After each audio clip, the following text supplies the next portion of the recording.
नमस्कार, मैं हूं सैयद सुहेल। इस खास पेशकश में बात करेंगे कुंभ की। प्रयागराज में वैसे तो अखाड़ों की पेशवाई से कुंभ में खासी रौनक बढ़ गई है, लेकिन जब किन्नरों के अखाड़ों ने अपनी पेशवाई निकाली तो उन्हें देखने के लिए सड़कों पर लोगों का तांता लग गया। हम आपको बता दें कि अभी कुंभ में 13 अखाड़ों की पेशवाई का चलन रहा है, लेकिन किन्नर अखाड़ा खुद को 14वां अखाड़ा बताता है। किन्नर अखाड़े को साधु संत समाज के लोगों ने मान्यता नहीं दी है, लेकिन किन्नर अखाड़े का मानना है कि उन्हें किसी की मान्यता की जरूरत नहीं है।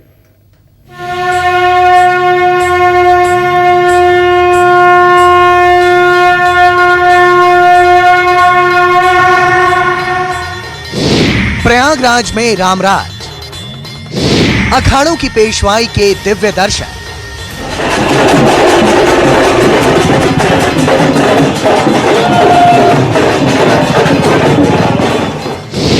बारह करोड़ भक्त करेंगे 33 करोड़ देवी देवताओं के दर्शन।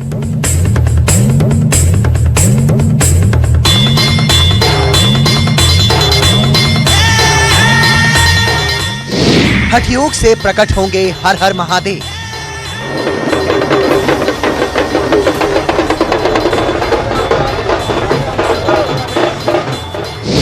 भक्त और भगवान का कुंभ में मिलन।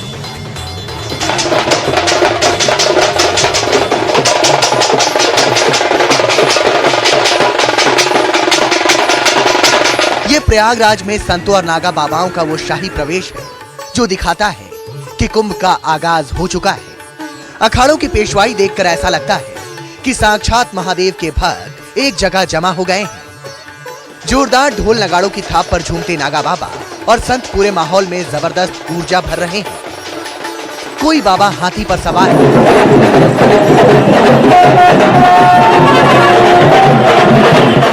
तो कोई संत ऊंट पर सवार है, तो कोई महात्मा घोड़ों से प्रयागराज नगरी में प्रवेश कर रहा है। यहां तक कि कई अखाड़े अपने पूरे लाव लश्कर से शाही रथ पर सवार होकर प्रयागराज पहुंच रहे हैं। हर हर गंगे, बोल गंगे मैया की जय। प्रयागराज में अखाड़ों की पेशवाई की ये तस्वीरें बेहद शानदार हैं। 21वीं सदी के भारत में प्राचीन भारत की तस्वीरें नजर आती हैं। ऐसा लगता है कि हम किसी दूसरे युग में हैं। चश्मा पहने इन बाबा को देखिए, तलवार से क्या शानदार करतब दिखा रहे हैं। अब इन महात्मा को देखिए, दोनों हाथों से फरसा लहरा रहे हैं। अखाड़ों का कुंभ मेले को लेकर जुनून देखते ही बनता है। प्रयागराज के कुंभ मेले में साधु, संत और नागा बाबाओं का आना लगातार जारी है। पितरों को जितने गुरुजन हैं, देवी देवताएं हैं, सबको मनाएंगे। 40 दिन से लेकर 42 दिन तक का अनुष्ठान करेंगे। ये नियम है कि आज से देवता का भोग वहीं लगेगा। अब देवता कहीं दाएं बाएं नहीं रह सकता है। साधु संत और नागा बाबाओं की टोलियां अपने भक्तों के साथ हर हर महादेव के जयकारों के साथ संगम तट की ओर बढ़ रही है, जहां उन्हें अस्थायी टेंट में लगभग 45 दिन तक रुकना है। शाही स्नान से पहले सभी अखाड़े इसी तरह से प्रयागराज में प्रवेश करेंगे। चाहे विश्वनाथ जी हैं, भैरव जी हैं, अन्नपूर्णा है, तमाम 33 करोड़ देवी देवताएं कहाँ आगे हैं? समस्त तीर्थ प्रयागराज के संगम तट पे, क्योंकि ये संगमों का राजा है प्रयागराज। प्रयागराज में कुंभ 2019 की भव्यता देखते ही बनती है। दुनिया का सबसे बड़ा धार्मिक मेला प्रयागराज में लगने जा रहा है, जहां करोड़ों लोग देश के साथ दुनिया भर से आएंगे। अभी अखाड़ों की पेशवाई की रस्म जो चल रही है वो अभी शुरुआत है। प्रयागराज में कुंभ 2019 लगभग 45 दिनों तक चलेगा। जो हमारी संस्कृति में अनेकता में एकता का दर्शन है, वो आज यहाँ हो रहा है। सामाजिक समरसता का दर्शन यहाँ हो रहा है। और जो विविधता है, बहुरूपता है, अनेक रूपता है, उसे आज एक रूपता में देख सकते हैं। एक और बात, ये हमारी संस्कृति एकत्व की संस्कृति है, अथवा ये सह अस्तित्व की संस्कृति है और सभी को एक मानने वाली संस्कृति है। तो ये पेशवाई में हम सब एक हैं। प्रयागराज में कुंभ का शाही स्नान देखने लायक होगा।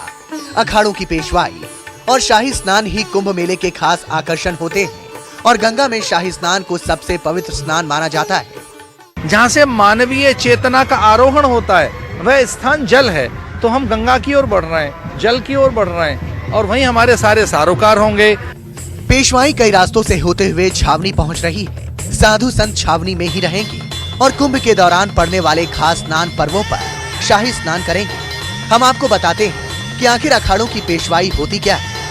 कुंभ के आयोजनों में पेशवाई का महत्वपूर्ण स्थान है। पेशवाई प्रवेशवाई का देशज शब्द है, जिसका अर्थ है शोभा यात्रा, जो विश्व भर से आने वाले लोगों का स्वागत कर कुंभ मेले के आयोजन को सूचित करने के लिए निकाली जाती है। पेशवाई में साधु संत अपनी टोलियों के साथ बड़े धूमधाम से प्रदर्शन करते हुए कुंभ में पहुंचते हैं। घोड़ों, बग्घी, बैल, रथों और पैदल चलते नागा साधु और संतों का भक्तों द्वारा जबरदस्त स्वागत किया जाता है।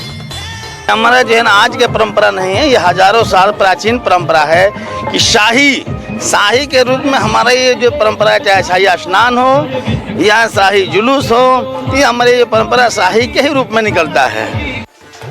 प्रयागराज कुंभ में यह नजारा देखकर ऐसा लगता है जैसे साक्षात महादेव के भक्त संगम में उतर आए। हाथी, ऊंट और घोड़ों पर सवार अखाड़ों के महल और नागा बाबाओं का हुजूम एक ऐसा नजारा पेश कर रहा है जैसे हम प्राचीन भारत में किसी महापर्व के दर्शन कर रहे हों। अखाड़ों की पेशवाई का ये नजारा दुनिया भर में खबर बन चुका है। प्रयागराज कुंभ में शोभा और भव्यता का प्रतीक बन चुके हैं अखाड़ों की पेशवाई। पंकज चौधरी, प्रयागराज, न्यूज़ 24। तो प्रयागराज में वैसे तो अखाड़ों की पेशवाई से कुंभ में खासी रौनक बढ़ गई है, जैसा कि आपने रिपोर्ट में भी देखा।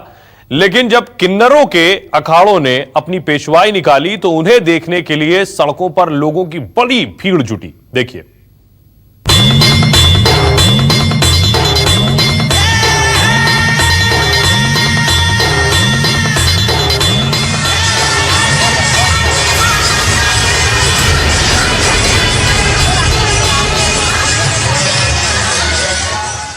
अभी तक आपने प्रयागराज में जो अखाड़ों की पेशवाई देखी है वो उन 13 अखाड़ों में से एक है जो कई दशकों से कुंभ में इस तरह से पेशवाई करते आ रहे हैं।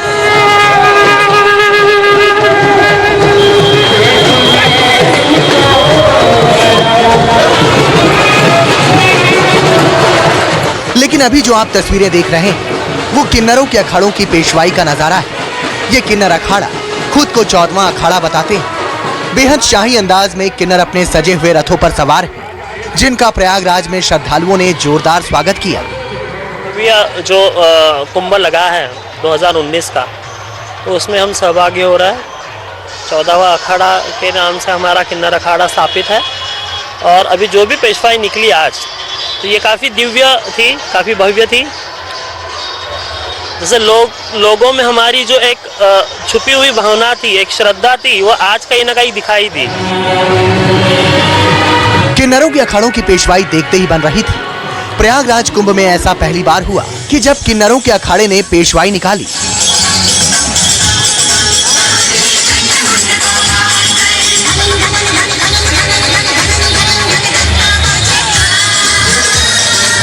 कुंभ में अब तक 13 अखाड़ों को ही पेशवाई का अधिकार मिला हुआ है, लेकिन किन्नर अखाड़ा खुद को 14वां अखाड़ा मानता है। बहुत भीड़ है, बहुत अच्छा लगा हमको जो प्रयागराज के लोगों ने इतना स्वागत किया। हम बहुत किन्नर अखाड़ा बहुत आभारी है।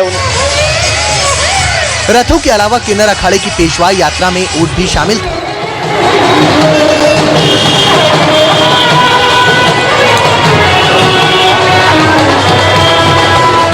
किन्नर अखाड़े का दावा है कि उसके अखाड़े में 2500 साधु संत शामिल हैं। किन्नर अखाड़े की पेशवाई में आचार्य महामंडलेश्वर स्वामी लक्ष्मी नारायण त्रिपाठी के अलावा अखाड़े की पीठाधीश्वर प्रभारी उज्जैन की पवित्रा माई, उत्तर भारत की महामंडलेश्वर भवानी मां, अंतर्राष्ट्रीय महामंडलेश्वर डॉक्टर राज राजेश्वरी भी पहुंची। ये वो नाम हैं जो किन्नर अखाड़े में सबसे ज्यादा चर्चित माने जाते हैं। सभी 13 अखाड़ों की संस्था अखिल भारतीय अखाड़ा परिषद ने पहले किन्नर अखाड़े को मान्यता देने से इनकार कर दिया था। विरोध के बावजूद किन्नर अखाड़े ने यह कहते हुए इस महाकुंभ में शिरकत की कि वह उपदेवता हैं, इसलिए उन्हें किसी से मान्यता की जरूरत नहीं है।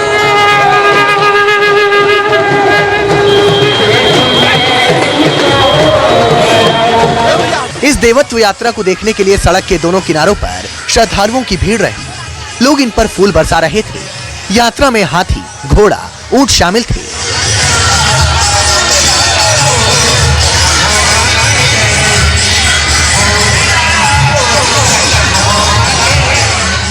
देवत्व यात्रा में बैंड बाजे वाले भी साथ चल रहे थे। किन्नर अखाड़े का तीर्थराज प्रयाग में यह पहला कुंभ है। हालांकि यह किन्नर अखाड़े का दूसरा कुंभ है जिसमें देवत्व यात्रा निकाली गई।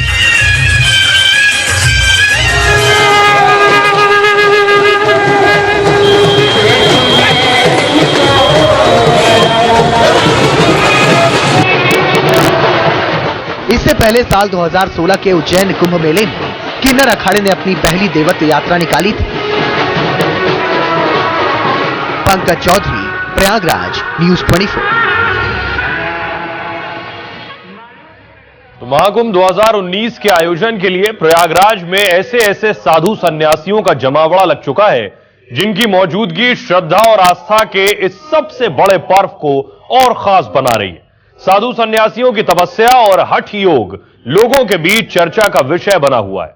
चलिए आपको मिलाते हैं संगम की रेत पर धुनी रमा कर बैठे एक ऐसे साधु से जो पिछले 7 साल से अपने हाथ को ऊपर उठाकर तपस्या कर रहा है।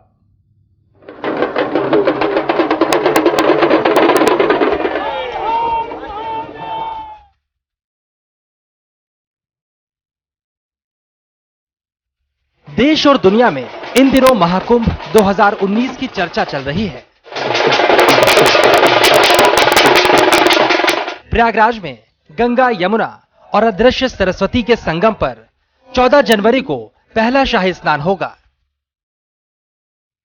इससे पहले अखाड़ों के साथ साथ देश और दुनिया के कोने कोने से साधु सन्यासियों ने यहां पर डेरा जमाना शुरू कर दिया है।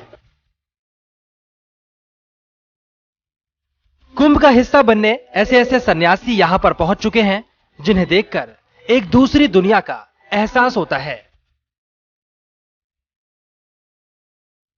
ऐसे साधु यहां डेरा जमा चुके हैं जिनकी तपस्या और हठ योग हैरान करते हैं। कुंभ मेले में मौजूद जूना अखाड़े में ऐसे ही एक हठ योगी हैं महंत राधेपुरी। महंत राधेपुरी प्रयागराज की धरती पर महाकाल की धरती से पधारे हैं। इस साधु का हठ योग इन दिनों मेला क्षेत्र में श्रद्धा के साथ साथ चर्चा का केंद्र बना हुआ है।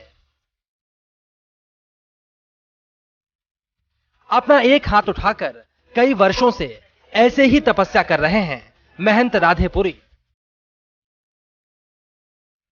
कड़ाके की सर्दी में जहां लोग अपने घरों से निकलना नहीं चाहते, निकलते हैं तो भी शरीर को गर्म कपड़ों से लपेटकर, वहां पर यह साधु अपने शरीर पर नाम मात्र कपड़े डालकर तपस्या कर रहा है। सिर के बाल, हाथों के नाखून कितने बढ़ चुके इसका होश नहीं। ये सन्यासी तो कई वर्षों से इसी तरह तपस्या में लीन है। 11 से चल रही है और ये तपस्या हमारी विश्व शांति कल्याण है, चल रही जन कल्याण के लिए। दिन भर ऐसे ही ध्यान में लीन रहने वाले महंत राधेपुरी ने बताया किस तरह अपने स्थान में रहने पर गुरु का ध्यान करते हुए उनकी तरह तमाम साधु सन्यासी इसी तरह का तप करते हैं और तपस्या करते हैं, जैसे पंचधूनी अग्नि तपस्या है, गर्मी में ये तपस्या चलती है। और जब से सृष्टि का रचना वही तभी से चल रहा है। त्रिवेणी के पवित्र क्षेत्र में इस तरह का तप यहाँ की पावनता को और बढ़ा रहा है। कुंभ का आयोजन नासिक, उज्जैन और हरिद्वार में भी होता है, लेकिन प्रयागराज में कुंभ का सबसे ज्यादा महत्व है। बहुत महत्व है क्योंकि त्रिवेणी संगम है और आज से नहीं है, यहाँ का महत्व ज्यादा है। त्रिवेणी संगम है। मेला क्षेत्र में देश और दुनिया के कोने कोने से पहुंच रहे साधुओं को लेकर यहाँ पहुंचने वाले लोगों का कौतूहल बढ़ रहा है और इसी के साथ प्रयागराज आकर महाकुंभ का हिस्सा बनने वाले लोगों की तादाद भी। पंकज चौधरी, न्यूज़ 24, प्रयागराज।